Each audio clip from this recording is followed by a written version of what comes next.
தலைகளை வணங்கி ஜெபிக்க கிடவும்.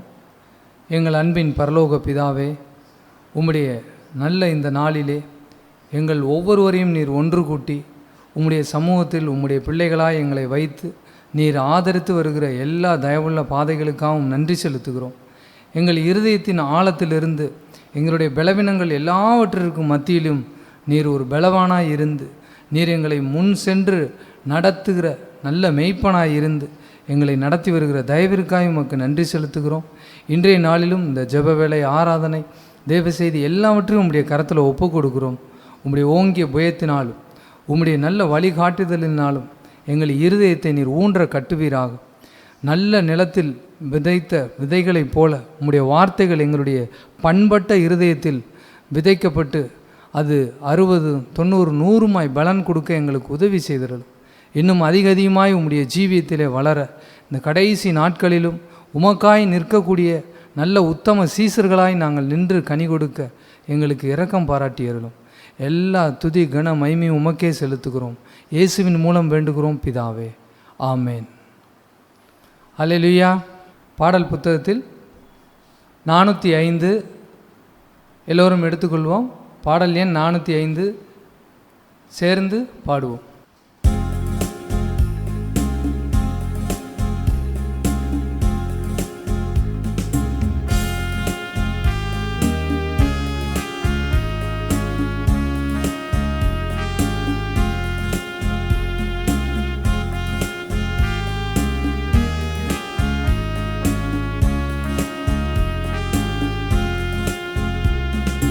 அன்பே என் இயேசுவே, யாருயிரே, ஆட்கொண்ட என் தெய்வமே. அன்பே என் இயேசுவே, யாருயிரே, ஆட்கொண்ட என் தெய்வமே. உம்மை நான் மறவேன், உமக்காய் வாழ்வேன். உம்மை நான் மறவேன், உமக்காய் வாழ்வேன். அன்பே என் இயேசுவே, யாருயிரே, ஆட்கொண்ட என் தெய்வமே. வாழ்வோ சாவோ எதுதான் பிரிக்க முடியும்? வாழ்வோ சாவோ எதுதான் பிரிக்க முடியும்? அன்பே என் இயேசுவே, யாருயிரே, ஆட்கொண்ட என் தெய்வமே. தாயை போல் தேற்றி நீர், தந்தை போல் அணைத்தீர். தாயை போல் தேற்றி நீர், தந்தை போல் அணைத்தீர். அன்பே என் இயேசுவே, யாருயிரே, ஆட்கொண்ட என் தெய்வமே. இரத்தத்தால் கழுவினீர், இரட்சிப்பால் உடுத்தினீர். இரத்தத்தால் கழுவினீர், இரட்சிப்பால் உடுத்தினீர். அன்பே என் இயேசுவே, ஆருயிரே, ஆட்கொண்ட என் தெய்வமே. உம் சித்தம் நான் செய்வேன், அதுதான் என் உணவு. உம் சித்தம் நான் செய்வேன், அதுதான் என் உணவு. அன்பே என் இயேசுவே, ஆருயிரே, ஆட்கொண்ட என் தெய்வமே. அன்பே என் இயேசுவே, ஆருயிரே, ஆட்கொண்ட என் தெய்வமே. நாம் எல்லோரும் எழுதுகின்ற ஆண்டவரை துதித்து போற்றி அவருடைய சமூகத்தை உணர்ந்து நாம் ஆராதனையை நாம் செய்ய வேண்டும். ஆராதனை என்பது நம்ம எல்லோருக்கும் முன்பாகவும் தேவன் இருக்க வேண்டும்.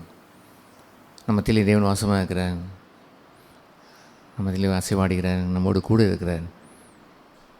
அவர் வாக்குத்தத்தம் செய்தபடி நாம் கூடி வரும் பொழுதெல்லாம் இம்மானுவேலா இருக்கிறார். தேவன் நம்மோடு கூட இருக்கிறார், நம்மோடு தனியாக இருக்கிறார், சபையிலே நம்மோடு கூட இருக்கிறார். அல்லேலூயா. அவர் இல்லாமல் நமக்கு ஆராதனை இல்லை. சபையினுடைய நடு மையத்திலே வாசமாக இருப்பது அவருடைய சிங்காசனம். அவரே ராஜாவாக அங்கே வீற்றிருக்கிறார், மகத்துவத்திலே அங்கே அவர் இருக்கிறார், மகிமையிலே அங்கே வீற்றிருக்கிறார். அவரை நம்முடைய அவைக்குரிய கண்களால் காண்பதும் அவரை போற்றுவதும் துதிப்பதும் நமக்கு கிடைத்த பாக்கியம். அவரை காண்பதே இல்லாமல் வேறொன்றும் நம்மை சுமையாக இந்த வேளையிலே சுமைத்து விடக்கூடாது. யாதொன்றும் நம்மை உலக கவலைகளோ, உலக மோகங்களோ, உலகத்தினுடைய நஷ்டங்களோ, உலகத்தினுடைய இன்பங்களோ யாதொன்றும் நம்மை கண்களுக்கு முன்பாக நின்று விடாமல் அவரையே நாம் தரிசித்து பார்க்கிறவர்களாய், நோக்கி பார்க்கிறவர்களாய், அவரை பற்றி கொண்டவர்களாய், இந்த கொடிய நாட்களிலே அவரை பற்றி கொண்டிருக்கிற வாழ்க்கையை தவிர மென்மையான வாழ்க்கை என்று ஒன்றுமே இல்லை. அதுபோன்ற ஒரு தேவனை கண்டு தரிசித்து அவரை பூஜிக்கிறவர்களாய், அவரை மெய்யாவே ஆராதனை செய்கிற ஜனமாய் நாம் அவரை நோக்கி பார்க்க கடவுவோம், அவரை தரிசிக்க கடவுவோம். நம் உள்ளத்தில் வைத்து இதயத்தில் சுத்தமுள்ளவர்கள் பாக்கியவான்கள், அவர்கள் தேவனை தரிசிப்பார்கள். நம் இதயத்தில் வேறொன்றும் இல்லை. அந்த மூல சின்னத்திலே, அங்கே மகா வருஷத்து ஸ்தலத்திலே மாசு அங்கே இல்லை, அங்கே உலகம் இல்லை, பணம் இல்லை, அந்தஸ்து இல்லை, எந்த மென்மையும் இல்லை.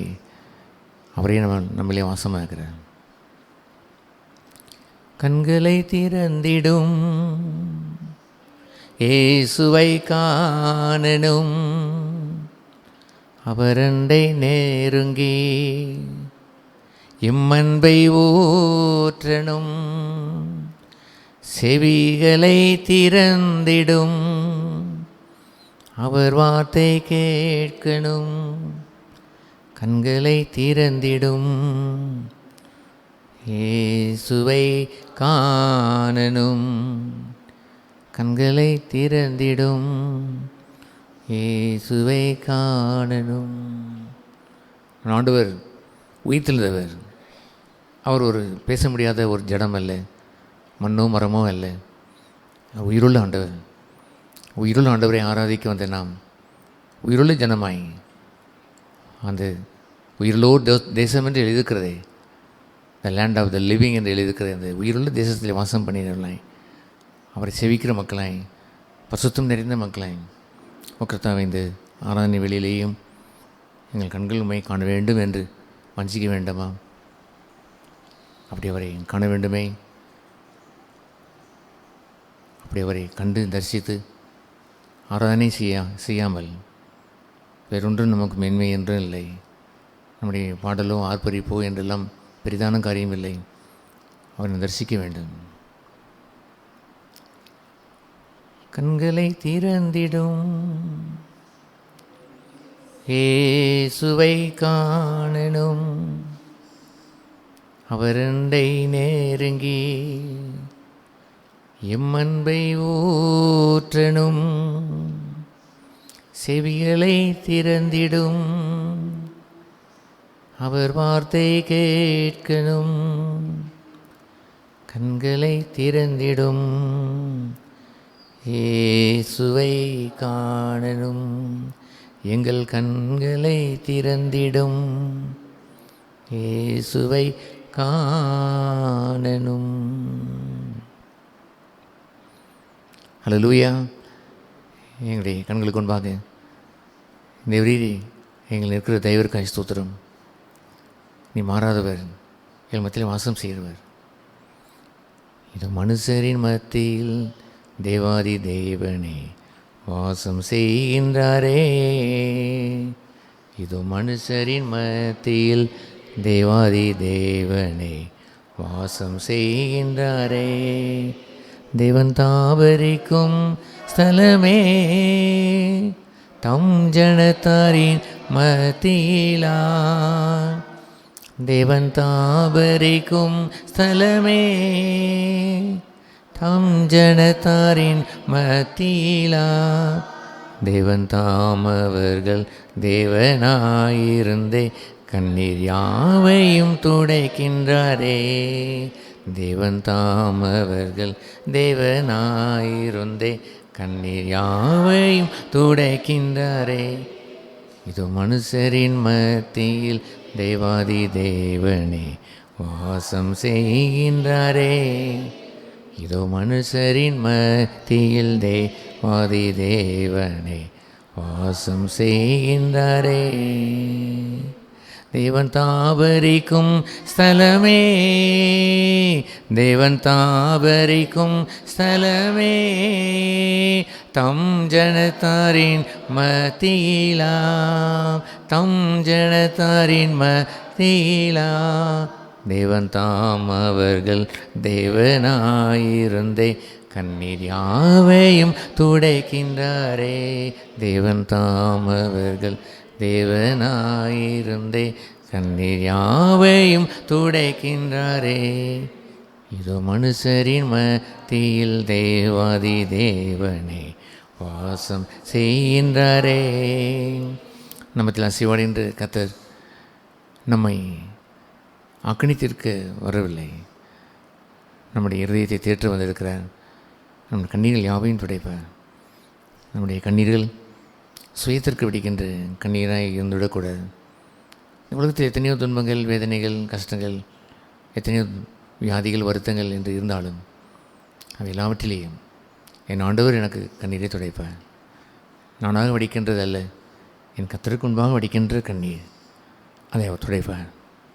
மனுஷன் காணும்படியான கண்ணீர் அல்ல, பட்சதாபத்திற்குரிய ஒரு கண்ணீரே அல்ல, நானாக வடித்து விட்ட ஒரு நீலி கண்ணீரை போல் இருந்துவிடக்கூடாது. உலகம் வடிக்கின்ற கண்ணீரை போல் அந்த கண்ணீர் வீணாவதில்லை. அவர் முன்பாக வடிக்கின்ற கண்ணீர். அவர் என் காண்கிறார். நீர் என்னை காண்கின்ற தேவன். என் கண்ணீரை அவர் கண்டார். தேவனுடைய சமூகத்தில் வரும்பொழுதெல்லாம் அவர் நம்முடைய கண்ணீரை காண்கிறாரே, அவர் நம்மை துடைக்கிறாரே. அற்புதமான ஒரு பாக்கியம் இந்த ஆராதனை. அதுபோன்று தேவனை சந்திப்பதும், நம்முடைய மன துயரத்தை ஆண்டவருக்கு நாம் தெரிவிப்பதும், நம்முடைய சுயத்திற்காக அல்ல, நம்முடைய எத்தனையோ காரியங்கள், எத்தனையோ விதமான பாரங்கள் என்ன இருந்தாலும் அவை எல்லாவற்றையும் கர்த்தருடைய சமூகத்தில் இறக்கி வைத்துவிட்டு நம்முடைய அந்தரங்கத்திலே இருக்கிற கண்ணீரை எல்லாம் துடைக்கின்ற நல்ல கர்த்தர். அவர் இல்லாவிட்டால் இந்த உலகத்தினுடைய ஆறுதல் வீண், இந்த உலகத்தினுடைய மக்களுடைய ஆறுதல் வீண், மனுஷனுடைய ஆறுதல் வீண், அதொன்றும் பிரயோஜனம் இல்லையே. தெய்வ ஜனமாய் தெய்வ ஜனத்தின் மத்தியிலே வாசம் செய்கிறாரே, இந்த தெய்வ ஜனத்திற்குரிய இந்த பாக்கியமாய் நம்மை அவர் கண்ணீரை காண வேண்டும். நம்முடைய சஞ்சலத்தை அவருக்கு முன்பாக வைத்திருக்க வேண்டும். மெய்யான ஆராதனை கொண்டவர்கள் எவர்களோ அவர்கள் பாக்கியவான்கள். அவர்களுடைய கண்ணீரை துடைப்பான். அவருடைய இருதயத்திலே மன மகிழ்ச்சியை தருவான். அவருடைய இருதயம் கர்த்தருக்குள் எப்போதும் சந்தோஷமாக இருக்கும்படி செய்வார். தேவன் தாபரிக்கும் ஸ்தலமே, தம் ஜனத்தாரின் மத்தியிலாம், தேவன் தாம் அவர்கள் தேவனாயிருந்தே கண்ணீர் யாவையும் துடைக்கிறாரே. தேவன் தாம் அவர்கள் தேவனாயிருந்தே கண்ணீர் யாவையும் துடைக்கின்றாரே. அல்லேலூயா. பிதாவே, எங்களை காண்கிற தேவனே, உங்கள் முன்பாக நிற்பதும் உம்மை ஆராதிப்பதும் நாங்கள் பெற்றிருக்கிற பாக்கியம். பிதாவை, எங்கும் தொழுது கொள்கிற காலம் வரும் என்று சொன்னீரே. என்றோ ஒரு நாள் நாங்கள் வந்து ஆர்ப்பாட்டம் செய்து நாங்கள் பாடலை பாடி மகிழ்வித்து போகிற ஒரு ஆராதனை என்று இல்லாமல் உம்மை தரிசிக்கின்ற ஆராதனையை எங்கள் தந்திருக்கிறீரே. இருதயத்தில் சுத்தமுள்ள பாக்கியவான்கள் அவள் தேவனை தரிசிப்பாள் என்பது என்னாலும் 24 மணி நேரமும் வாரத்தின் 7 நாட்களும் நடைபெறுகிற செயலாய் வைத்திருக்கிறீரே. உடைய தெய்வ ஜனத்தோடு தெய்வ ஜனமாய் நாங்கள் கூடி வரும்பொழுதெல்லாம் தேவரே, ஜனத்தின் மத்தியிலே வாசமாக இருக்கிற கர்த்தர் எங்களோடு வந்திருக்கிறீரே. எங்கள் அருமையான ஆண்டவர் இயேசுவே, எங்கள் மத்தியிலே உலாவுகிறீரே. பிதாவை ஸ்தோத்திரிப்பதற்கு எங்களோடு சேர்ந்து ஒரே குடும்பமாய் எங்களை சகோதரர்கள் என்று சொல்வதற்கு வெட்கப்படாமல் குடும்பமாய் சேர்ந்து ஆராதிக்க எங்கள் மத்தியில் வந்திருக்கிற ஆண்டவரே இயேசு பிரானே, ஸ்தோத்திரம் ஸ்தோத்திரம் ஸ்தோத்திரம் ஸ்தோத்திரம். எல்லோரும் ஸ்தோத்திரி கடவும் பிரைஸ் லார்ட். ஸ்தோத்திரம். மத்தியில் வந்திருக்கிற கர்த்தாவே ஸ்தோத்திரம். நாங்களுடைய கண்கள் காண்கிறதே ஸ்தோத்திரம். இரட்சகரே, உடைய நாள் கண்கள் காண்கின்றதே ஸ்தோத்திரம். அன்பரே, உடைய நாள் காண்கின்றமே ஸ்தோத்திரம். உடைய காயப்பட்ட கைகள் ஆண்டவரே, ஆண்டவரே காயப்பட்ட உடைய கால்கள் ஆண்டவரே, முள்சுடியப்பட்ட ஆண்டவரே, உடைய தலைகள் ஆண்டவரே, உன் அன்பை எங்களுக்கு வெளிப்படுத்தி காண்பித்ததே எல்லாம் எங்களுக்காகவே என்று சொன்னீரே கர்த்தாவே ஸ்தோத்திரம் ஸ்தோத்திரம் ஸ்தோத்திரம்.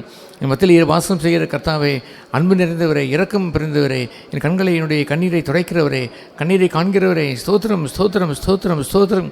உடைய ஜனத்தை விசாரிக்கிறவரே, ஸ்தோத்திரம் ஸ்தோத்திரம் ஸ்தோத்திரம். அல்லேலூயா, ஸ்தோத்திரம் ஸ்தோத்திரம் ஸ்தோத்திரம். praise you, praise you, praise you, Lord. Thank you, Jesus. நன்றி நன்றி இயேசுவே. ஸ்தோத்திரம் ஸ்தோத்திரம் ஸ்தோத்திரம். Thank you, Jesus. Thank you, Lord. தூயாவி வாரும் வாரும் இந்த வேளையில், தூயாவி வாரும் வாரும் இந்த வேளையில், கிருபை இரக்கம் நிறைந்த எம் தந்தையே,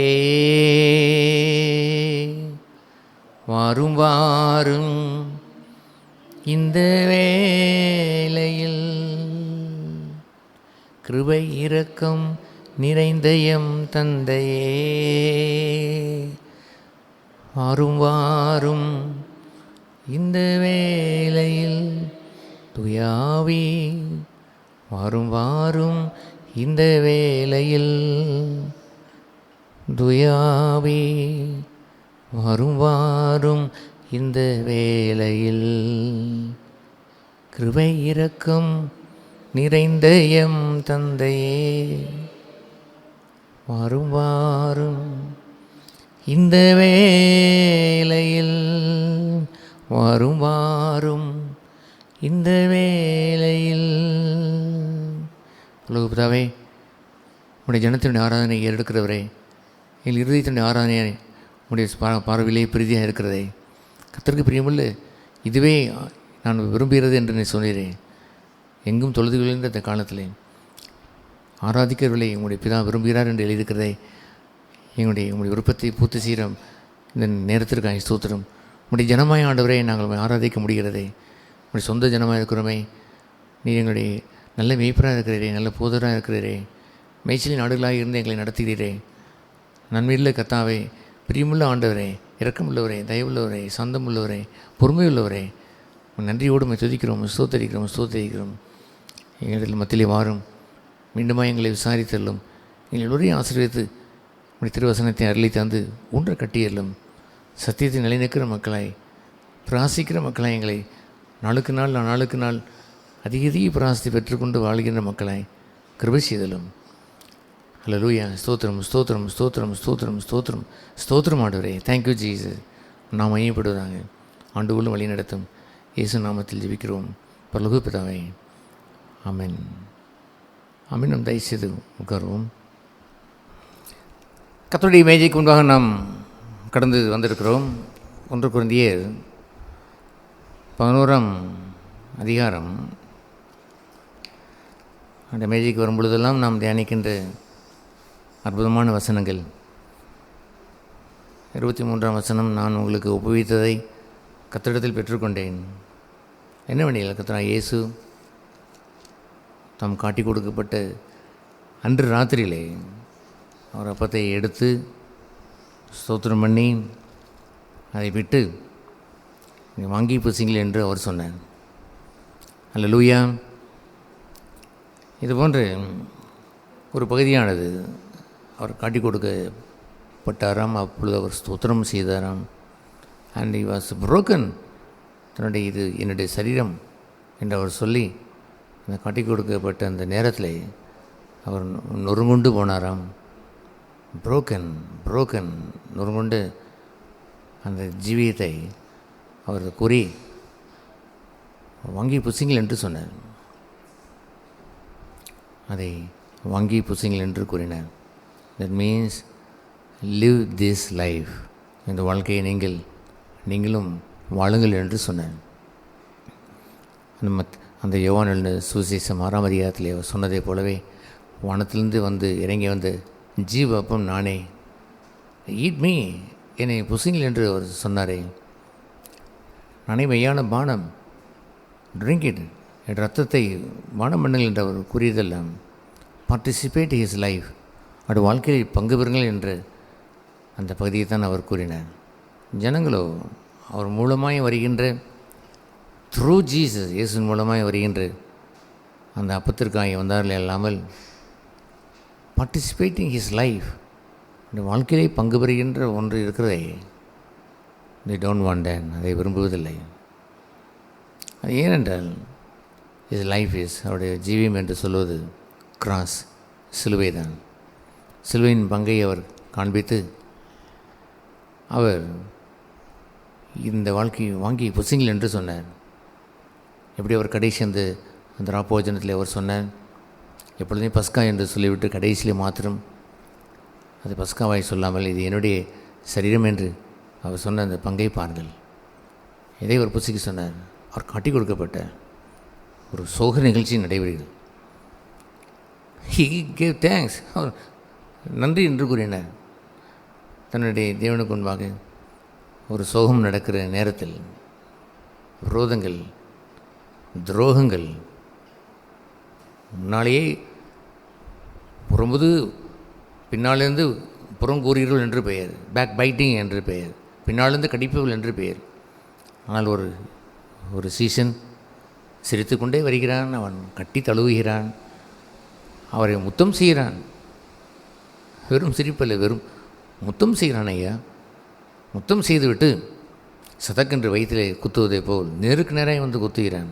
நாட் அட் த பேக், பின்னால் வந்து விட அவன் குத்தவில்லை, நேருக்கு நேராய் துரோகம் செய்கிறான். அதுபோன்ற ஒரு துரோகம் செய்த அந்த செயலை இயேசு எப்படி கையாண்டார் என்பதை பாருங்கள். He was betrayed, காட்டி கொடுக்கப்பட்ட அன்று ராத்திரிலே he gave thanks, ஸ்தோத்திரம் செய்தார். and he was broken, நொறுங்குண்டார். அப்பம் என்று சொன்னால் பிற்கப்பட்டது என்று அர்த்தம். சரீரம் என்று சொல்லும் பொழுது அது எப்படி நமக்கு எழுதப்பட்டிருக்கு, he broke it, விட்டு என்று எழுதவில்லை. ஒரு ரொட்டி நீங்கள் விற்பது என்று சொல்வதை எல்லோரும் வேறு விதமாய் அதை சொல்லலாம். ஆனால் புரோக்கன் என்று யாரும் சொல்வதில்லையே. ரொட்டி நான் உடைத்தேன் என்று யார் சொல்லுவார்? No, but he was broken, நொறுங்குண்டார். அதைத்தான் அவர் சொன்னார், வாங்கி புசிங்கள் என்று சொன்னார். இதுபோன்ற ஒரு கர்த்தருடைய மேஜை என்று நான் வரும்பொழுது நான் அதிகம் பயம் எனக்கு இருப்பது உண்டு. ஓ கர்த்தாவே, அழிந்து போகிற போஜனத்தை நீ எல்லோருக்கும் தரத்தான் செய்கிறீர். அதை எல்லோரும் வாங்கி கொண்டு கர்த்தரால் ஸ்தோத்திரிக்கப்பட்டு நல்ல போஜனம் கொடுத்தார், வீடு கொடுத்தார், எனக்கு வேலை கொடுத்தார், பணம் கொடுத்தார் என்றெல்லாம் சொல்லிக்கொண்டு போகிற ஜனங்கள் நிறைய இருக்கிறார்கள். அது ஓகே, அதையெல்லாம் நீ கொடுப்பது உண்மைதான். ஏன் நல்லோருக்கும் மாத்திரமில்லை, பொல்லோருக்கும் கூட கொடுக்கிறீர், நன்மை செய்கிறீர். நீதி உள்ளவனுக்கு மாத்திரமில்லை, அநீதி செய்கிறவனுக்கும் அவர் மலையை வரிசைக்க செய்கிறார். ஹி டஸ் குட், நன்மை தான் அவர் செய்கிறார். ஆனால் அப்படி அவர் செய்த அவர் தொடர்ந்து நீங்கள் என்னிடத்தில் நீங்கள் வந்து நன்மையை நீங்கள் பெற வேண்டும் என்று சொன்னார். ஈட் மீ, என்னை நீங்கள் புசிங்கள் என்று அவர் கூறினார். உடனே ஜனங்கள் அவருடைய வாழ்க்கையை வெறுத்து விட்டார்கள். அவர் வாழ்ந்த வாழ்க்கையை பின்பற்றுவதற்கு ஆயத்தமாக இல்லை. அவர் எப்போதும் சொன்ன வாழ்க்கை என்னவென்று சொன்னார், அவனவன் எவ்ரிபடி என்னை பின்பற்றுகிற யாராக இருந்தாலும் இந்த வயிற்று போஜனத்திற்காக வராதீர்கள், என்ன லாபம் கிடைக்கும் என்று வராதீர்கள். சபையில் எனக்கு எந்த விதமான பிரயோஜனத்தை எண்ணிக்கொண்டு நாம் வருவதோ அல்லது இயேசுவை நான் பின்பற்றுவதில் எனக்கு அது கிடைக்கும் இது கிடைக்கும் என்று வருவதோ, என் வாழ்க்கையில் உள்ள நான் கண்ட ஒரு நடைமுறையை நான் அனுபவித்த உண்மை என்னவென்று சொன்னேன். ஓ கர்த்தாவே, எக்ஸ்பெக்டிங் நத்திங், உம்மிடத்தில் யாதொன்றும் நான் எதிர்பார்த்து விடக்கூடாது. இந்த பூமிக்குரிய காரியங்களே உணவும் உடுக்கவும் இருந்தால் போதும் என்று சொன்னேன். that's enough. But what ever it is you give me, நீ தருவது எதுவோ அதுதான் எனக்கு இருக்க வேண்டுமே அல்லாமல் இந்த பூமிக்குரிய காரியங்கள் எதையும் நான் இச்சித்து மோகித்து இந்த நன்மை எனக்கு கிடைக்கும் என்று எண்ணி நான் வேதவசனத்தை நான் வாக்குத்தத்தை கூட நான் பெரிதாக நான் சோதரித்து கொண்டு இந்த சொல்லியிருக்கிறேன் எனக்கு தாரும் என்று கூட நான் கேட்பதற்கு அஞ்சி இருக்கிறேன். ஏனென்றால் ஐ லவ் யூ, நான் நேசிக்கிறேன். ஐ லவ் யுவர் லைஃப், உங்களுடைய ஜீவியத்தை நான் அன்பு கூறுகிறேன். ஐ வாண்ட் யுவர் லைஃப், உங்களுடைய ஜீவியம் தான் எனக்கு வேண்டும். ஆகவே கீழ்த்தரமான அன்பிற்குரிய எதையோ எண்ணி இழிவான ஆதாயம் என்று 1 தீமோத்தேயுவில் சொல்வார். இழிவான ஆதாயத்தை இச்சித்து போகாதீர்கள். இழிவான யாதொன்றிற்கும் அழிந்து போகிற யாதொன்றுக்கும் என் மனதை நான் வைத்து நான் வாழ்ந்துவிடக்கூடாது என்று என் இதயத்தை நான் சோதித்து என்னை கடைசி இந்த 40 வருடங்கள் மாத்திரமல்ல, முன்பு இருந்த 50 வருடங்கள் ரட்சிக்கப்பட்ட நாளுக்கு முதற்கொண்டு இருந்த அந்த 50 வருடங்களிலேயே that was my life. அப்படித்தான் நான் வாழ்ந்தேன். உங்களுடைய இதயத்தை நீங்கள் ஆராய்ந்து அப்படி நீங்கள் பார்க்க வேண்டும். எதை நீங்கள் ஆராய்ந்து பார்க்க வேண்டும் என்றால், I want to participate the life of God. தேவனுடைய ஜீவனை நான் பங்கு பெற வேண்டும். ஐ மஸ்ட் ஈட் இஸ், அதை நான் வாங்கி புசிக்க வேண்டும். அவரை போல் நான் அவனவன் தன் சிலுவையை எடுத்துக்கொண்டு, இயேசு தன் சிலுவை எடுத்தார், முன்மாதிரியாய் முன்னோடியை எடுத்தார். ஆனால் இப்பொழுதோ அவனவன் தன் சிலுவை எடுத்துக்கொண்டு, அதேங்கப்பா எவ்வளவோ நாம் சொன்னாலும் இந்த மேஜையில் பங்கு பெற்ற அநேகர் சும்மா அப்பம் விட்டார்கள் ஐயா, சும்மா அப்பம் விட்டார்கள் ஐயா. சில சகோதரிகள் சில சகோதரர்கள் சும்மா அப்பம் விட்டார்கள், சிலுவை எடுத்து அப்பம் விட்டார்கள். நோ, இல்லவே இல்லை. தங்கள் சிலுவை எடுத்தார்களா? இல்லை. தேர் ஸ்டாண்டிங் சம்வேர் எல்ஸ், எங்கேயோ நின்று கொண்டு இருக்கிறார்கள். அவருடைய வாழ்க்கையும் அவருடைய ஜீவியமும் இயேசுவுக்கு நற்கந்தமாய் அங்கே அவரை மகிழ்விக்கக்கூடிய, அவரை மையப்படுத்தக்கூடிய வாழ்க்கை இல்லையே. நீங்கள் யாவரும் அந்த எச்சரிக்கையை பெற்றுக்கொள்ள வேண்டும். அவனவன் தன் சிலுவை எடுத்துக்கொண்டு தன் சிலுவை எடுத்திருந்திருக்க வேண்டும் ஐயா. அது இயேசு சொல்லும் பொழுது நான் மகிழ்ந்ததெல்லாம் சீசர்கள் என்று சொல்லுகிற அவர்களுக்கு தான் சிலுவையை காண்பித்தார். தன் சிலுவை எடுக்காதவன் சீசன் அல்ல என்று அவர் சொன்னார். ஆகவே he called the disciples, சீசர்களை அழைத்து தான் தெரிந்து கொண்டார். அதுபோலவே சிலுவை என்பதுமே கூட it should be granted by him, அவரால் அருளப்பட்டிருக்க வேண்டும். என்னோட ஈஸி திங், எல்லோர் வீட்டில் ஒரு சிலுவையை நீங்கள் ஒரு ஓலையிலே வைத்துக்கொள்வதோ, ஒரு டாலரை நீங்கள் தொங்க போட்டுக்கொள்வதோ, அல்லது கட்டிடத்துக்கு மேலே ஒரு சிலுவை வைத்துக்கொள்வதோ, பிள்ளைகள் பரீட்சை எழும் பொழுது சிலுவை என்று போட்டுக்கொண்டு எழுதிக் கொள்வதோ அது அல்ல. இயேசு என்ன சிலுவை எடுத்தாரோ அதே சிலுவை எனக்கும் இட் சுட் பி கிராண்டட், அருளப்பட்டிருக்க வேண்டும். அப்படி அருளப்படாவிட்டால் நான் கண்டதெல்லாம் nobody can take his cross, என் சிலுவை என்று சொல்லவே இயலாது. நானாக ஒரு சிலுவை என்று நான் எப்படி எண்ணிக்கொள்கிறேன்? No, it's be granted. Hallelujah. அந்த மேடம் குயான், அந்த அம்மையார் நடைமுறையாய் சிலுவை வாழ்க்கையை வாழ்ந்தவர்கள். எத்தனை பேர் சிலுவை பேசினார்கள். நடைமுறையாக வாழ்ந்த அந்த அம்மையார் ஒரு விளையாட்டு போக்கிலே அந்த தன் மகளோடு ஆற்றிலே அவர் போய்கொண்டிருக்கிறார். அந்த ஆற்று படகிலே போய்கொண்டிருக்கிறார். அந்த படகிலே போய்கொண்டிருக்கும் நாணலை வைத்து சிலுவையை செய்து கொஞ்ச நேரத்தில் ஒரு 300 சிலுவை செய்து ஒரு மாலையை வைத்து, அம்மா இந்த சிலுவை அனைத்தும் உங்களுக்கு தான் என்று மாலை போட்ட பொழுது she was so happy, மகிழ்ச்சி அடைந்தாள். ஏனென்றால் சிலுவை எடுத்து வாழ்ந்த அந்த பெண்மணி சிலுவையிலே இருக்கக்கூடிய ஜீவன் தெரியும், சிலுவையிலே இருக்கக்கூடிய கர்த்தர் யார் என்று தெரியும். ஆகவே ஆல் தி கிராஸ், இந்த 300 சிலுவைகளும் அது ஒரு விளையாட்டு, ஒரு நாணலை போல் இருந்த சிலுவை இருந்தாலும் அங்கே பக்கத்தில் இருக்க ஒரு அம்மையார் கேட்டார்கள். அந்த ஒரு ஹோமில் இருக்கக்கூடிய அம்மையார், தலைமை அம்மையார் அந்த மகளை பார்த்து கேட்பார், can you not give me 1 or 2 cross, எனக்கு ஒரு சிலுவை தரமாட்டேன் என்று கேட்டபொழுது, no no no no, all the cross is for my mummy, எல்லா சிலுவையும் என் அம்மாவுக்கு தான் என்று சொன்ன பொழுது அந்த அம்மையார் எழுந்த அந்த புத்தகத்தில் she was happy in the heart, இருதயத்தில் மகிழ்ச்சி அடைந்து, உண்மைதான், என் மகள் சொன்னதை நான் ஏற்றுக்கொண்டேன். அவர் கேட்டார் என்று நான் கழட்டி கூட சிலுவையை நான் தரவில்லை. ஏனென்றால் ஆல் த கிராஸ், எல்லா சிலுவையும் எனக்குத்தான். தனக்கு அருளப்பட்ட ஒரு சிலுவையை அப்படி ஒரு தழுவிக்கொண்ட ஒரு அம்மையார், ஹல்லேலூயா, தன் சிலுவை எடுத்து இயேசுவை பின்பற்றி நடக்க வேண்டும். அவர் சென்ற சிலுவையின் பாதை என்று இருக்கிறதே, அது கொல்கத்தா மேட்டை விட்டுவிடுங்கள், அது மனுஷருடைய பாவங்களுக்காக அவர் சுமந்த சிலுவை. அந்த கொல்கத்தா மேட்டிலேயும் சிலுவையினுடைய பாடங்கள் இருக்கிறது, ஏராளம் இருக்கிறது, தட்ஸ் ரைட். ஆனால் the will of God, will of the father, பிதாவுடைய சித்தம் என்று வரும்பொழுது அவரை குறித்து அந்த பிரதானமான சித்தம் என்னவென்றால் மனுஷருடைய பாவங்களை சுமந்தார் என்பதுதான். யூ கேனாட் பேர். நீங்கள் மனுஷருடைய பாவங்களை சுமப்பதற்கு அழைக்கப்படவில்லை. நீங்கள் பழுதற்ற பஸ்கா என்று நீங்கள் பிரித்தெடுக்கப்படவில்லை. He was the passover. அவர் பழுதற்ற பஸ்காவாய் இருந்தவர். நாம் அனைவரும் பாவம் செய்து ஏகமாய் கெட்டுப்போனவர்கள்.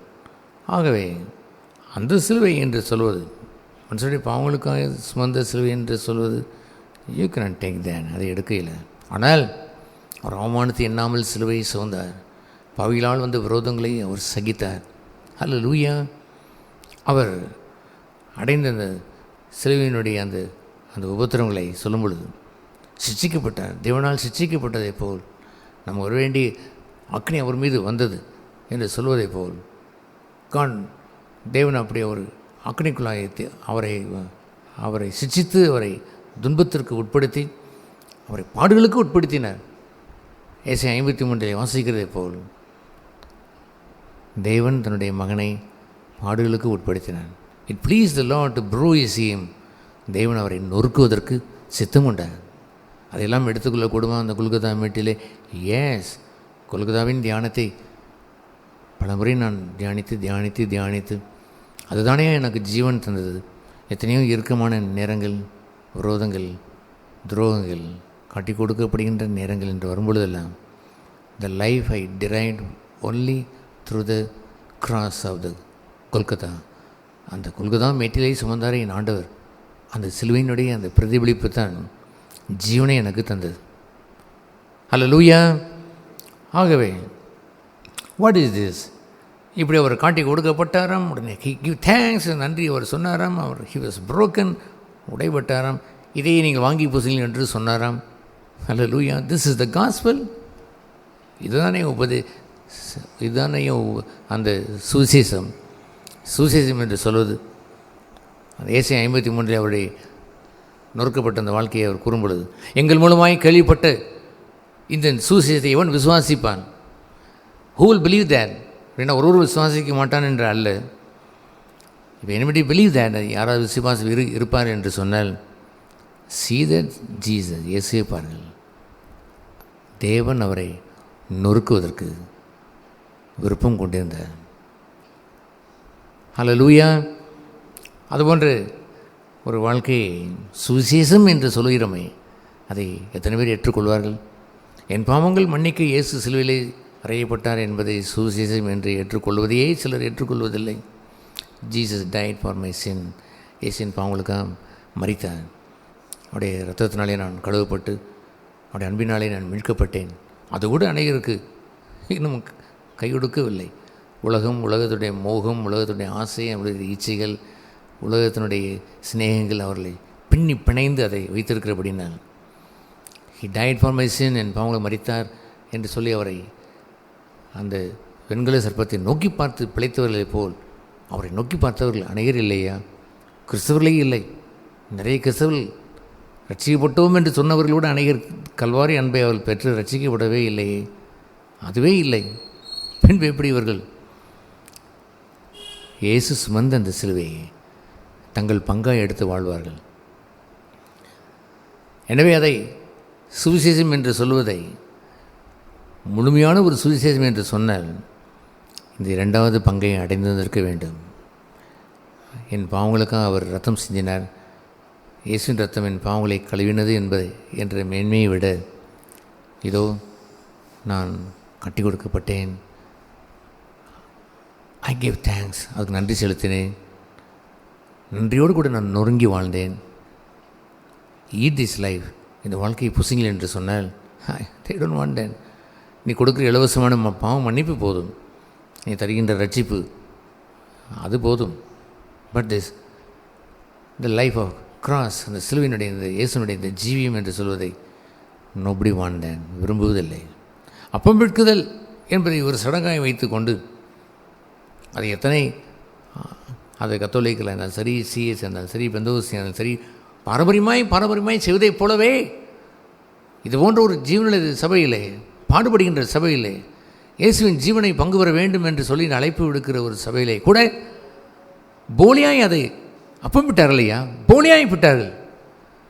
இன்னொன்று ஃபாலோ ஜீசஸ், இயேசுவை பின்பற்றுவதற்காக அல்ல. சும்மா அப்பம் விட்டு கொண்டார்கள்.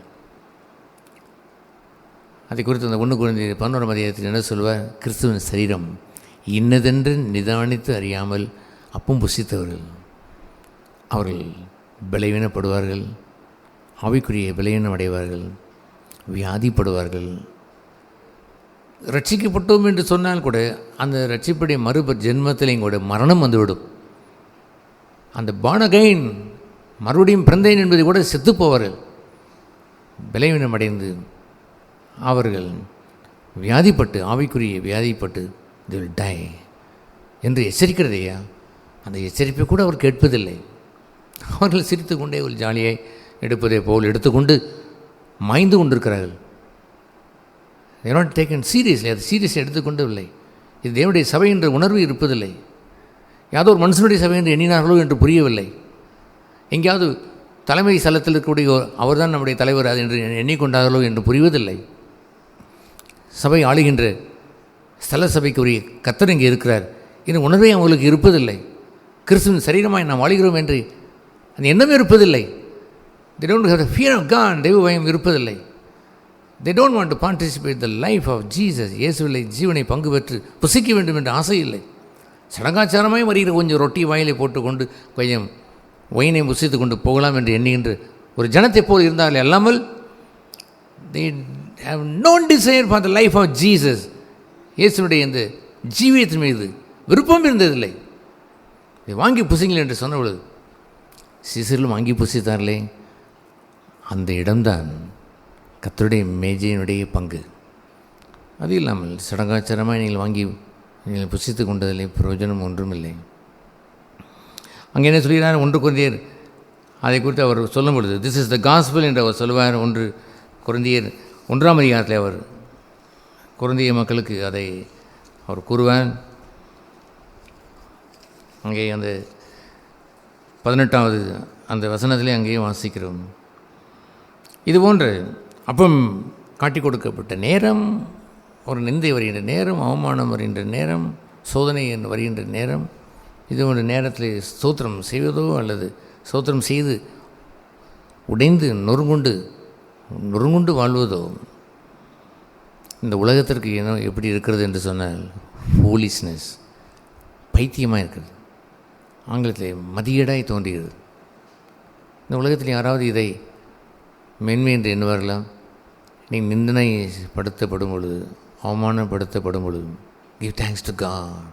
தேவனுக்கு நீங்கள் அதை உங்களுடைய சரீரத்தை வைத்து hallelujah, oh Jesus thank you for the situation, இந்த சூழ்நிலைக்கு நன்றி என்று அவர்கள் அதை ஏறெடுத்து அண்ட் கிவ் தெம்செல்ஸ் தங்களை உடைக்க நொறுங்குவதற்கு ஒப்பு கொடுத்து புரோக்கன் அவருடைய சரீரம் உடைபட்ட அந்த பகுதியை இந்த உலகம் பைத்தியம் என்று சொல்லும். நீங்களே நெஞ்சார சொல்லுங்கள், நாங்கள் பைத்தியம் என்று எண்ணவில்லை, இது தேவ பலன் என்று தேவனுடைய ஜீவன் நீங்கள் சொன்னீர்களா? நீங்கள் என்றைக்காவது நீங்கள் நிந்தனை செய்யப்பட்ட பொழுது, அவமானப்படுத்தப்பட்ட பொழுது, பாடலுக்குள் பிரவேசித்த பொழுது நீங்கள் ஸ்தோத்திரம் செய்து நொறுங்குண்டு வாழ்கின்ற சிலுவையின் அந்த வாழ்க்கை, இட்ஸ் எ பிளஸட் லைஃப், ஆஸ்வதிக்கப்பட்ட வாழ்க்கை என்று நீங்கள் தான் சொன்னீர்களா? எல்லோரும் சொல்லி வாழ்கிறீர்களா? இந்த உலகத்தை போல் சும்மா இந்த ரொட்டியை சாப்பிட்டு போவது எளிது. ஆனால் இயேசுவை போல் இந்த நொறுங்குண்ட வாழ்க்கையை வாழ வேண்டுமே. அந்த நொறுங்குண்ட வாழ்க்கையை வாழாதவர்கள் இந்த சிலுவையின் பாதையை பைத்தியம், ஃபூலிஷ், மதியினம் என்று தான் சொல்வார்கள். உலகம் சொல்லட்டும், உலகம் சொல்லும் இது மாதிரி நேரத்தில் நாம் இப்படி இருக்கலாமா? இந்த உலகம் சொல்லி கற்றுக் கொடுக்கின்ற பாடம் எல்லாம் நல்லவனுக்கு நல்லவன், கெட்டவனுக்கு கெட்டவன், அப்படி இருக்க வேண்டும். அதுதானே ஹீரோ, அதுதானே ஒரு கதாநாயகனுக்குரிய லட்சணம். இப்படியே நான் காட்டி கொடுக்கப்பட்டு நிந்தை வருகின்ற நேரத்தில் அவமானத்தை நான் சகித்து அதை நான் கர்த்தருக்கு ஸ்தோத்திரம் வரும் செய்ய வேண்டுமாம், பின்பு நான் உடைவதற்கு ஒப்பு கொடுக்க வேண்டுமாம்? யார் இதை செய்வார் என்று அப்பம் விட்டவர்கள் வாழ்கிறார்களே, அதை போன்ற கேவலம் வேறு எதுவுமே இல்லையே. கிறிஸ்துவனுடைய சரீரத்தை யாரோ ஒருவன் காட்டி கொடுத்தான், அவனை குறித்து நீ மோசமானவன் என்று எண்ணுகிறீர்களே, பட் யூ ஆல்சோ பிட்ரே த, நீங்களும் நானும் காட்டி கொடுத்து விட முடியும்.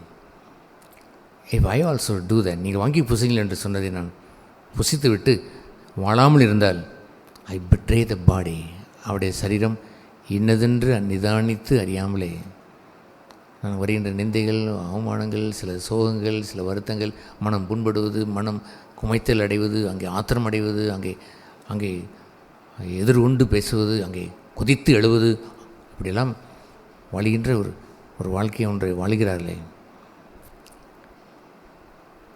அவர் சொல்வதெல்லாம் இந்த சிலுவையின் வாழ்க்கை பைத்தியம், மதீனம், எவன் வாழ்வான் என்று அவர்கள் இந்த உலகத்திற்கு கொடி கட்டுகிறார்கள். எப்படி அவர் சொன்னார் அந்த 18ஆம் அந்த வசனத்திலே, சிலுவையை பற்றிய உபதேசம் கெட்டுப்போகிறவர்களுக்கு பைத்தியமாக இருக்கிறது, ரட்சிக்கப்படுகிற நமக்கோ, அல்லேலூயா, ரட்சிக்கப்படுகிற நமக்கோ அது தேவ பலனாக இருக்கிறது. இந்த உலகம் அதை பைத்தியம் என்று சொல்லும், அது கெட்டுப்போகிற உலகம். இந்த உலகத்தினுடைய ஒரு ஞானம் என்று ஒன்று உண்டு. அந்த ஞானத்தை குறித்து அவர் உலக ஞானம் என்று அதை எழுதுவார். 19ஆம் வசனத்திலே அதை சொல்லுவார். அந்தப்படி ஞானிகளுடைய ஞானத்தை அழித்து என்று அவர் கூறிவிட்டு 20ஆம் வசனத்தில் உலகத்தில் ஞானத்தை தேவன் பைத்தியமாக்கவில்லையா. 21ஆம் வசனத்திலே எப்படி எனில் தேவ ஞானத்திற்கு ஏற்றபடி 2 ஞானத்தை இவர் சொல்கிறார். ஒன்று உலக ஞானம். உலக ஞானம் என்ன சொல்லும் என்று சொன்னால் இது பைத்திய வாழ்க்கை. நிந்தனை வருமாம், அவமானம் வருமாம், அதை ஏற்றுக்கொள்ள வேண்டுமாம், அதை ஸ்தோத்திரம் செய்ய வேண்டுமாம், நாம் நொறுங்குவதற்கு இயேசுவை போல் சிலுவிலே நொறுங்குண்ட வாழ்க்கையை வாழ வேண்டுமாம் என்பதெல்லாம் மறுப்பவர்கள் யார் என்றால், அது பைத்தியமாய் தெரிவது யார் என்றால், அதுக்கு பேர் என்ன ஞானம் சொல்லுங்கள்? என்ன ஞானம்? உலக ஞானம். எது தேவ ஞானம்? தேவ ஞானம் என்னவென்றால், அந்த பைத்தியமாய் தோன்றுகின்ற அந்த பிரசங்கத்தினாலே விசுவாசிகளை ரட்சிக்க தேவனுக்கு பிரியமாயிற்று. அவளை ரட்சிப்பதற்கு எதுவாய் தேவ ஞானம் மாறிற்று. அல்லேலூயா. அதை அவர் கெட்டுப்போயவர்களுக்கு பைத்தியமாய் தோன்றி ரட்சிக்கப்படுகின்ற நமக்கோ தேவ பலன் என்று சொன்னார். எங்கே ரட்சிக்கப்பட வேண்டும் என்று உங்களுக்கு தெரியுமா? இந்த உலகம் அறியாத ஒன்று. அந்த ஒரு அந்த பயணத்தில் சொல்லும் பொழுது, எங்களை ஒரு ரட்சிப்பார், எங்களை மீட்டெடுப்பார், எங்களை இந்த ரோமனுடைய ஆட்சியிலிருந்து மீட்டெடுத்து தேவராஜ்யத்தை கொடுப்பார் என்றெல்லாம் எண்ணிக்கொண்டிருந்தோம். அவர் போய்விட்டார். இது என்ன என்று கேட்டபொழுது மந்த புத்தியில் வரலை. ஹி ஹேஸ் டு சஃபர், பாடுபட்டு மகிமைக்குள் பிரவேசிக்க வேண்டும் என்று அறியீர்களோ. ஐ சோட் எ வே, ஒரு வழியை நான் காட்டினேன். அது என்னவென்று தெரியுமா? It's the power of God, தெய்வ பலன். அந்த தெய்வ பலன் உங்களை ரட்சிக்கும். எதிலிருந்து ரட்சிக்கும்? உங்களுடைய சுயம் இருக்கிறதே, உங்களுடைய சிலுவையின் அந்த பகுதியில் வரும்பொழுது உங்களுடைய சிலுவையிலே சுயம் நொறுங்கி உடைக்கிறதே. It's a power of God. இந்த உலகத்தில் ஆட்டம் பாம் பவர் என்று சொல்வார்கள். ஏனென்றால் அந்த பாம் ஒரு தேசத்தை உடைத்து நொறுக்கிவிடும். It's a power of God. அதைவிட சிலுவையினுடைய வழி என்னவென்றால், it will break your self life. உங்களுடைய சொந்த ஜீவியத்தை உடை தெரியுமையா, சுய வாழ்க்கையை உடைக்கும், நொறுக்கிவிடும். அதன் மூலம் என்ன நடக்கும்? ரட்சிப்பு உண்டாகும். நாம் ரட்சிக்கப்படுகிறோம். அடிமைத்தனம் என்று சொல்வது அந்த ரோம சாம்ராஜ்யம் வைத்திருந்தன, அது அல்ல அடிமைத்தனம். நோ, அது அல்ல. பாடுபட்டு மகிமைக்குள் பிரவேசித்தாரே, அல்லேலூயா. அதிலிருந்து அடைவதானே விடுதலை, அதிலிருந்து அடைவதான் ரட்சிப்பு. இவர்கள் வெறும் எளிமையான அந்த ரட்சிப்பு, அந்த விடுதலை என்பதெல்லாம் ஒரு தேசத்தின் பிடியிலிருந்து ரோம சாம்ராஜ்யத்தை விடுவித்து தேவராஜ்யத்திற்குள் கொண்டு வருவது, பகிரங்கமாய் கொண்டு வருவதை ரட்சிப்பு என்று எண்ணிக்கொண்டிருக்கு. அவரோ சொன்னார், no, that is not salvation, இது ரட்சிப்பு என்று சொன்னார்.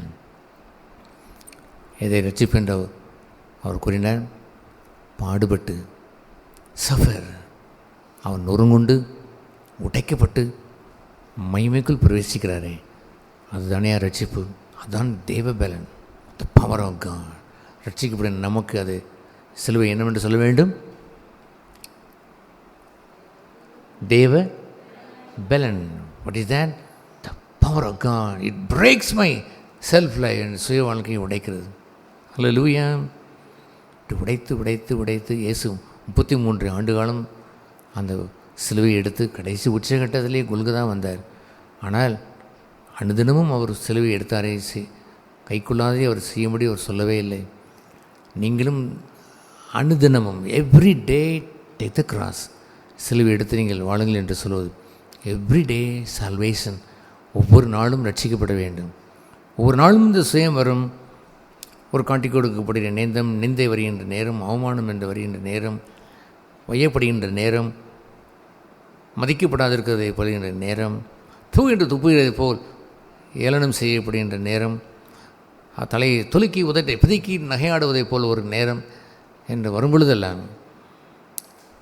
கிராஸ் லைஃப் சிலுவையின் பங்கை தெரிந்து கொண்டவர்கள், அது தெய்வ ஞானம் என்று அறிந்து கொண்டவர்கள், தெய்வ பலன் அங்கே உருவாகி it break the self life, சுயத்தை உடைத்து மகிமைக்குள் கொண்டு வந்து சேர்க்கும். Every day they enter into glory. ஒவ்வொரு நாளும் மகிமைக்குள் பிரவேசிக்கிறார்கள். ஒருவர் செத்து போய்விட்டால் enter into glory என்று சொல்லுவார்கள். அவர் மகிமைக்குள் பிரவேசித்து விட்டார் என்று சொல்கிறார்களே, அதுபோன்ற ஒரு சடங்காச்சாரமான வார்த்தையை அவர் தெய்வம் நம்மிடத்தில் விரும்புகிறார். No, every day enter in glory. ஒவ்வொரு நாளும் அவருடைய மகிமைக்குள் பிரவேசிக்க வேண்டும். என்னுடைய சுயம் நொறுங்கி சாந்த குணம் உள்ளே பிரவேசித்திருக்க வேண்டும். That's a glory. என் சுயம் உடைந்து பொறுமைக்குள் பிரவேசித்திருக்க வேண்டும். That's a glory. என்னுடைய இச்சை நொறுங்குண்டு இச்சை அடக்கம் என்ற அந்த பரிசுத்தத்திற்குள் பிரவேசித்திருக்க வேண்டும். That is the glory. என்னுடைய சுயம் எந்த ரூபத்தில் இருந்தாலும், அது மாம்சமாக இருந்தாலும், மாம்சத்தின் இச்சையாக இருந்தாலும், சிலுவில் அறையப்பட்டிருக்க வேண்டும். அது சுயமாக இருந்தால், தன்னைத்தானே வெறுத்து அவன் சிலுவில் அறையப்பட்டிருக்க வேண்டும். இந்த உலகத்தினுடைய மோகமாக இருந்தால், இந்த உலகத்தின் மோகத்தை அவன் உடைத்து எறிந்திருக்க வேண்டும். ஆட்டம்பாம் போல் தெய்வ பலன் உண்டாயிருக்க வேண்டும். வாங்கி பூசிங்கள். This is my life. வாழ்க்கை வாழுங்கள் என்று அவர் சொன்னாரே, அது போன்ற வாழ்க்கை. இயேசு வைத்த மேஜை சும்மா தான் இருக்கிறது. இல்லை நிறைய பேர் எடுத்தார்களே, எடுத்தார்கள். ரொட்டி எடுத்து கொண்டார். ஒரு ரொட்டியை தான் எடுத்தார்கள். அந்த மேஜையிலே அவரிடத்திலே பங்கு பெற்றவர்கள் வெகு கொஞ்சம். ஆகவே இந்த உலக ஞானத்தை அவர் நாம் பார்த்த அந்த வசனத்தின்படி, அந்த 17ஆம் வசனத்திலே அவர் சொல்லுவார், இந்த உலகத்திலே இவ்வாறெல்லாம் காட்டி கொடுக்கப்பட்டு நிந்திக்கப்படுகின்ற நேரம் வரும்பொழுதெல்லாம் கிறிஸ்துவின் சிலுவை 17ஆம் வசனத்திலே கடைசி பகுதியிலே சொல்வார், கிறிஸ்துவின் சிலுவை வீணாய் போகாதபடிக்கு சாதுரியே ஞானம் இல்லாமல் பிரசங்கிக்கவே அனுப்பினார். என்ன ஞானம் வரக்கூடாது? உலக ஞானத்திற்கு இன்னொரு பெயர் என்ன? சாதுரிய ஞானம். சிலுவையின் உபதேசத்தை விட்டுவிட்டு சாதுரிய ஞானத்திற்குள் பிரவேசிக்க முடியும் ஐயா? நீங்கள் குடும்பத்தில் இப்படியே பிரச்சனை, நீங்கள் அப்படி செய்யுங்கள், அதை இப்படி மாற்றி செய்யுங்கள், அப்படியே செய்து விட்டார்கள், நான் ஒரு ஆலோசனை சொல்லி எனக்கு கேளுங்கள். இத்தனை பேருக்கு ஞானம், இந்த சாதுரிய ஞானத்தை வைத்து ஒளிவென்ற பெயரிலேயே கூட உன் குடும்பத்தில் இப்படி நடக்க வேண்டும், அப்படி நடக்க வேண்டும், அப்படி நடந்தால் இப்படி வந்திருக்க வேண்டும், கேட்பவர்களுக்கு தலை சுற்றிவிடும். அட்டேங்கப்பா எவ்வளவு ஒரு சொல்கிறார் எப்பா என்று அவர்கள் ஆச்சரியப்படுவதைப் போல் சாதுரிய ஞானத்தை பேசுகிற ஒரு வாழ்க்கையை நாம் சபையிலே பேசினோம். அதையே நாம் சபையிலே கொண்டு வர வேண்டும். சாதுரிய ஞானத்தையே நான் பேச வேண்டும். சகோதரி, உங்கள் கணவனிடத்தில் எப்படி நடக்க வேண்டும் என்று சாதுரிய ஞானத்தையே நாம் பேசுகிறோம். மனைவிடத்தில் எப்படி அன்பு வர வேண்டும் என்று சாதுரிய ஞானத்தையாக பேசுகிறோம். 2 பிஸ்கட்டை எடுத்துக்கொள்ளுங்கள், கொஞ்சம் காஃபி எடுத்துக்கொண்டு அப்படி அமர்ந்து கொண்டு பேசுங்கள், கொஞ்சம் வாக்கிங் போய் கொண்டே பேசிக்கொண்டே இருங்கள், கொஞ்சம் அவ்வப்பொழுது பார்த்த முகத்தை பார்த்து சிரித்து கொள்ளுங்கள். இந்த சாதுரிய ஞானத்தை நாம் பேசி நாம் வாழ வேண்டும். உலக ஞானம் ஐயா, கிறிஸ்தவம் என்ற பெயரில் இவர்கள் கிறிஸ்தவனுடைய உபதேசத்தை மட்டுப்படுத்தி சாதுரிய ஞானத்தை பேசுகிறார்கள். யாருக்கு வேண்டும் இந்த சாதுரிய ஞானம்? நேருக்கு நேராய் சிலுவையை கொண்டு வந்து வைத்த பொழுது யாரை தேடுகிறேன் என்று கேட்டபொழுது நசரேயனாகிய இயேசு என்று சொன்னபோது நான் தான் அவன் என்று அவர் கூற, பிலாத்தினுடைய அரண்மனைக்கு நுழைய அவருக்கு என்று சிலுவை ஒன்று கொடுக்கப்பட அவர் எடுத்துக்கொண்டாரே, ஸ்தோத்திரம் செய்து எடுத்துக்கொண்டாரே. சாதுரிய ஞானத்தையும் அவர் கையாண்ட. அப்படியெல்லாம் சபையிலே மாறிவிடுகிறார்கள். அவ்வப்பொழுது சாதுரியத்தை பேசுகிறார்கள். அது ஏன் இப்படி நடந்தது, ஏன் நடந்தது தெரியுமா, இப்படி நடந்திருக்கக்கூடாது, அப்படி நடந்தால் இப்படி நடந்திருக்க வேண்டும், ஏன் இப்படி நடந்திருக்கக்கூடாது, அப்படி நடந்திருக்கக்கூடாது, இப்படி செய்திருந்தால் நடந்திருக்காமல் காப்பாற்றியிருக்கலாம், ஏன் அப்படி நடந்து கொண்டார்கள், ஏன் இப்படி ஒரு நிகழ்ச்சி நடந்தது, அப்படி நிகழ்ச்சி நடக்காமல் தடுப்பதற்கு என்னென்ன காரியம் என்று நான் சொல்லுகிறேன், இப்படி செய்திருக்க வேண்டும், அப்படி செய்திருக்க வேண்டும். சாதுரிய ஞானம், உலக ஞானம். Sister, you tie to your self. உங்கள் சுயத்திற்கு மறித்து விடுங்களேன். குதித்து வருகின்ற ஆத்திரத்தை நீங்கள் சிலுவையிலே நீங்கள் நொறுக்கிவிட வேண்டாமா? பிறரை குற்றம் சாட்டிக்கொண்டே நீங்கள் வாழ்ந்து கொண்டு இப்படி இருக்கலாமா? ஒருமைப்பாட்டை பாதுகாக்க முடியாமல் நீங்கள் சாதுரிய ஞானத்தை ஒன்றை பேசிக் கொண்டிருக்கிறீர்களே, அந்த பிரதர் தான் காரணம் என்று சொல்லிக் கொண்டிருக்கிறீர்களே, இந்த சகோதரி தான் காரணம் என்று சொல்லிக் கொண்டிருக்கிறீர்களே, அவர்களால் தான் நான் இப்படி இருக்கிறேன் என்று சொல்லிக்கொண்டே இருக்கிறீர்களே. சாதுரியம் பேசுவதற்கு சிலுவின் உபதேசத்திற்கு எதிர்ப்பதம் என்று தெரிய வேண்டாமா? அந்த 20ஆம் வசனத்தில் சொல்வார், ஞானி எங்கே, அந்த வேதபாரன் எங்கே என்று உலக ஞானத்தை கேட்கிறார். இப்பிரபஞ்சத்தின் தர்க்க சாஸ்திரி எங்கே?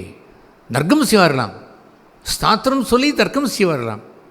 சாஸ்திரங்கள் வைத்திருப்பார்களே, தர்க்கத்திற்கு சாஸ்திரம், தர்க்க சாஸ்திரிகள். இவருடைய உலக ஞானத்திற்கு தர்க்கம் உண்டு. நியாயம் சொல்லுங்கள் பிரதர், வாங்க இந்த நியாயத்துக்கு பதில் சொல்லுங்கள். நான் ஒரு 10 கேள்வி கேட்கிறேன், இதற்கு பதில் சொல்லுங்கள். சாதுரிய ஞானத்தை வைத்து வாழ்வதா? இப்படியே நாம் கேள்வி கேட்டு வாழ வேண்டும். இப்படி நான் என் மனைவிடத்தில் கேள்வி கேட்டு நான் வாழ்ந்தேன், இப்படியே நான் ஒரு கணவனிடத்தில் கேள்வி கேட்டு ஒரு மனைவி வாழ வேண்டும், இப்படியே ஒரு சபை மூப்பனிடத்தில் கேள்வி கேட்டு நான் வாழ வேண்டும். சாதுரிய ஞானத்திற்கு தர்க்கம் செய்து அதற்கு விடை காண்பதா?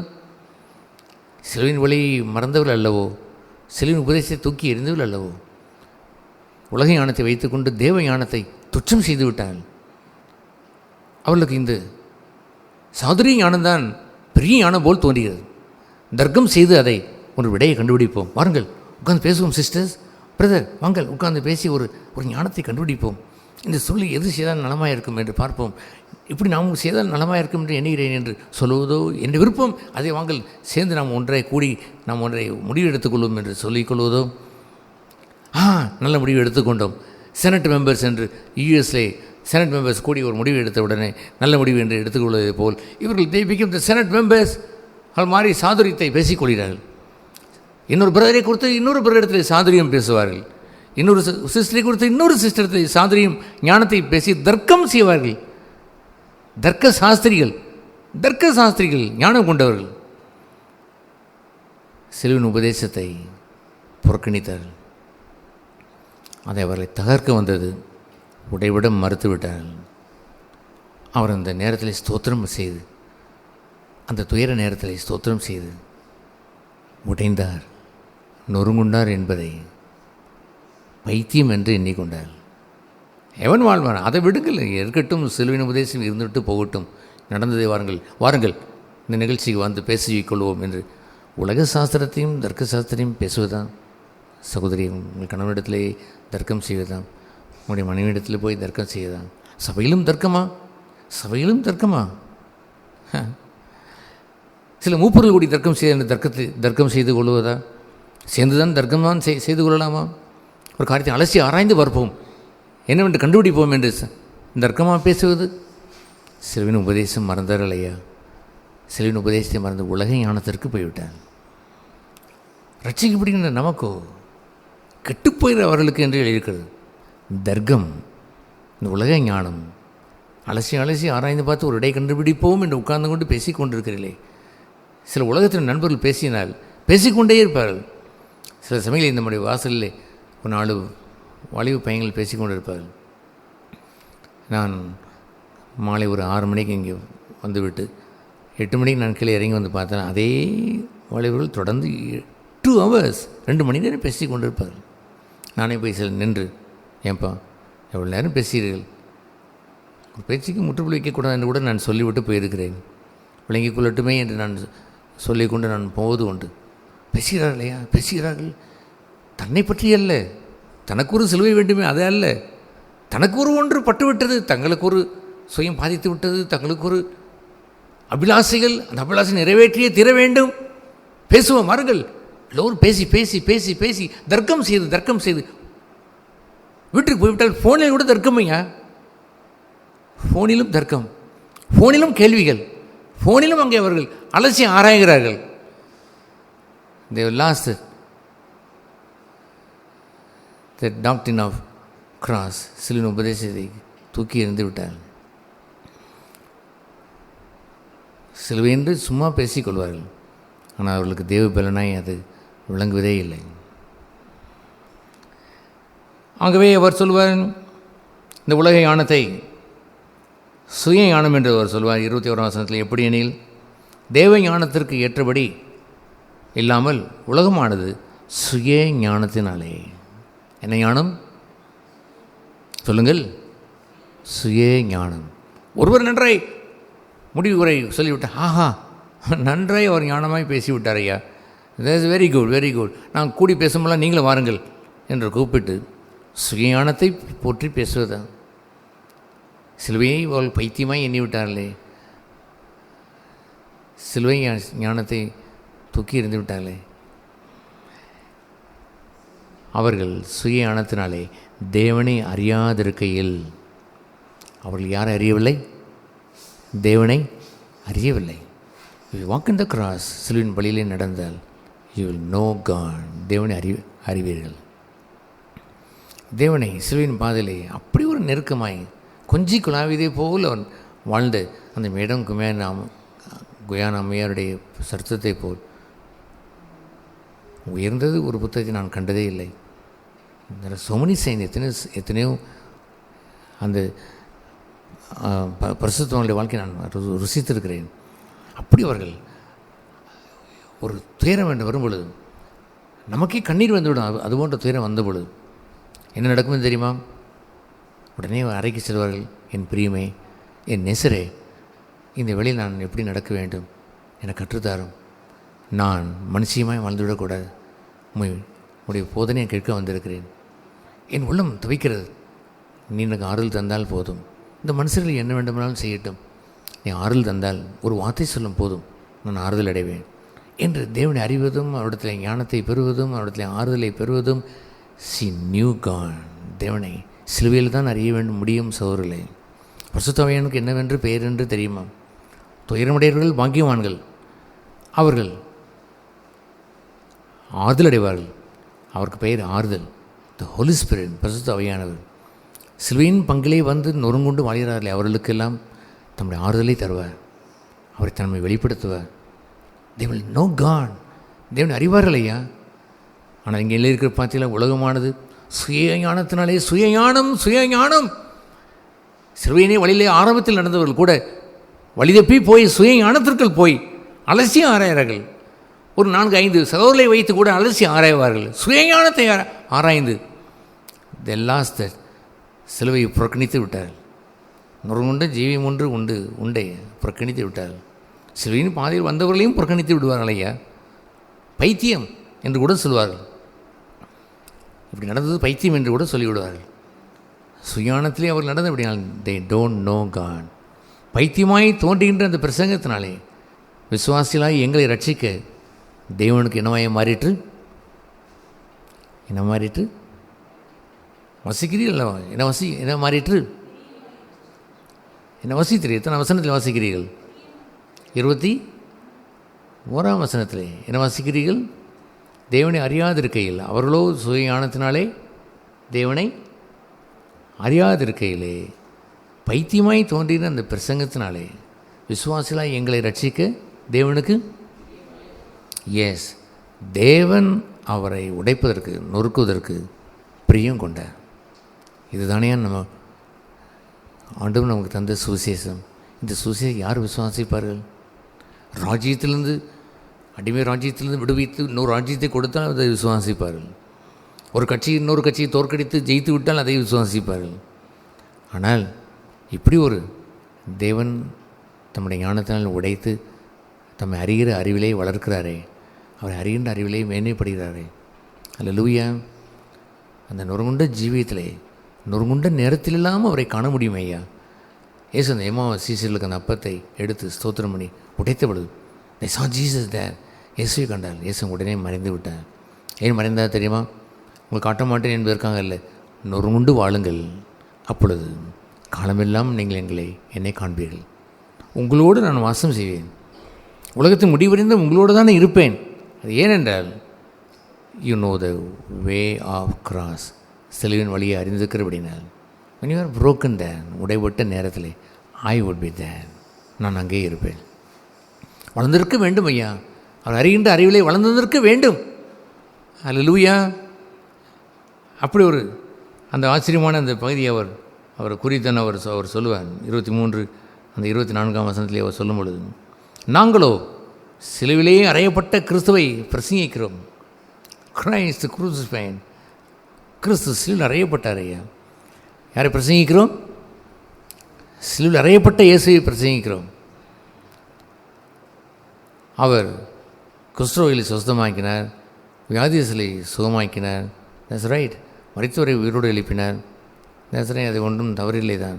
ஆனால் ப்ரீச், பிரசங்கம் என்று வரும்பொழுது கிரைஸ்ட் குரூசிஃபைட், சிலுவையில் அறையப்பட்ட அவரை பிரசங்கித்தோம். ஒரு தலைவனை குறித்து யாராவது இப்படி சொல்லுவார்களா? யாராவது இப்படி சொல்லுவார்களா? இப்படியா கொல்லப்பட்டவரை, இப்படி மரித்தவரை நாங்கள் பிரசங்கிக்கிறோம் என்று சொன்னால், போயா உன்னுடைய குருவை பற்றி, செத்தவரை பற்றி பேசுகிறேன் என்று சொல்வார்கள். ஆனால் என்னவென்று தெரியுமா? we preach Christ crucified, கிறிஸ்துவை, சிலுவை அறையப்பட்ட கிறிஸ்துவை பிரசங்கிக்கிறோம். ஹல்லேலூயா. சிலுவை அறையப்படுவதும் ஒன்றுதான், கிறிஸ்துவை கண்டடைவதும் ஒன்றுதான். we preach Christ, கிறிஸ்துவை பிரசங்கிக்கிறோம். through the crucifixion, அறையப்பட்ட அந்த வாழ்க்கையில் தான் கிறிஸ்து இருக்கிறார். we preach Christ crucified, சிலுவை அறையப்பட்ட கிறிஸ்துவை பிரசங்கிக்கிறோம். அவர் அங்கே சொல்லும்போது 24ஆம் வசனத்தை சொல்லுவார், ஆகவே கிறிஸ்து தேவ பலனும் தேவ ஞானவுமாய் இருக்கிறார். எங்கள் யாராக இருக்கிறார்? அவரே எங்களுடைய ஞானமாய் அவர் இருக்கிறார். இன்னும் என்னவென்று இதை அடுத்து சொல்வார் என்று தெரியுமா? தியானிப்பதற்கு அங்கே என்னெல்லாம் எழுதி வைத்திருக்கிறார். தேவனுடைய பைத்தியம் என்று எண்ணப்படுவது. என்ன பைத்தியம்? நாம் யாருடைய பைத்தியமாக இருப்பது நல்லது? தேவனுடைய, உலகம் சொல்லட்டும், பைத்தியக்கார மனுஷனையா விட்டு விட்டான் என்று சொல்வதெல்லாம் தேவனுடைய பைத்தியமாக இருப்பது நல்லது ஐயா. தொடர்ந்து அவர் என்ன சொல்வார்? என்னப்படுவது? மனுஷனுடைய ஞானத்திலும் அதிக ஞானமாக இருக்கிறது. மனுஷனுடைய ஞானம் என்று எண்ணுகின்றது அவனுடைய ஞானத்தை வைத்து தர்க்கம் செய்து ஒன்றை லாபத்தை ஈட்டி வைக்கிறானே, தனக்கென்று ஒரு அபிலாஷையை தேடிக்கொண்டு சுமத்தி லாபம் பார்த்து கொண்டே இருக்கிறானே, அவனுக்கு அந்த மனுஷனுடைய ஞானத்தில் அதிக ஞானமாக இருக்கிறது. தட் மீன்ஸ் அவனுடைய ஞானம் ஒன்றுமில்லை என்பதுதான். அவன் ஞானம் ஒன்றுமில்லை. தேவனுடைய பலவீனம் என்னப்படுவது பாருங்களேன். யாருடைய பலவீனம்? யாருடைய பலவீனம்? தேவனுடைய த வீக்னஸ் ஆஃப் காட். இயேசு கிறிஸ்து அவர் தேவன் மாம்சத்தில் வெளிப்பட்டார். But he was always weak. பலகீனமாக இந்த இடமெல்லாம் தன் சுயத்தை நொறுக்குவதற்கு தன் சிலுவை எடுத்து நொறுங்குண்டார். அவர் வையப்படும் பொழுது வையாமல் இருந்தார். ஹி வாஸ் வீக் த, பலகீனமாக இருந்தார். நீங்கள் கோழையாக இருந்து பலகீனப்படுவதை அவர் சொல்லவில்லை ஐயா. நோ, கோழையை அவர் ஏற்றுக்கொள்வதில்லை. அவர் வீரன்.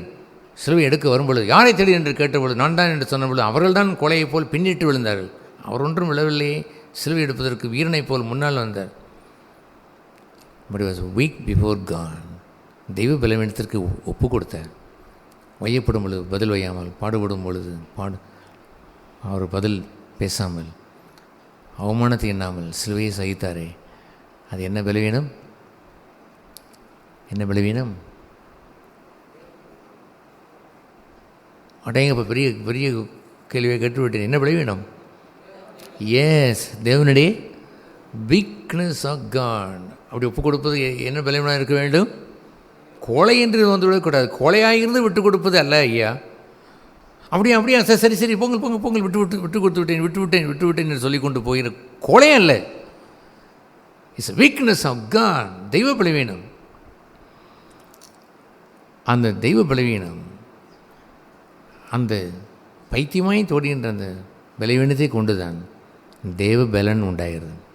த power of God. Atom bomb உண்டாகி வெடித்து சிதறதைப் போல் சுயம் நொறுங்கி அங்கே சிலுவை என்னுடைய மாம்சமும் இச்சைகளும் நொறுங்கி உலகத்துடைய முகமும் நொறுங்கி மகிமை வெளிப்படுகிற பாடுபட்டு மகிமையில் பிரவேசிக்கிற அந்த கோலாகலம் நிகழ்கிறது.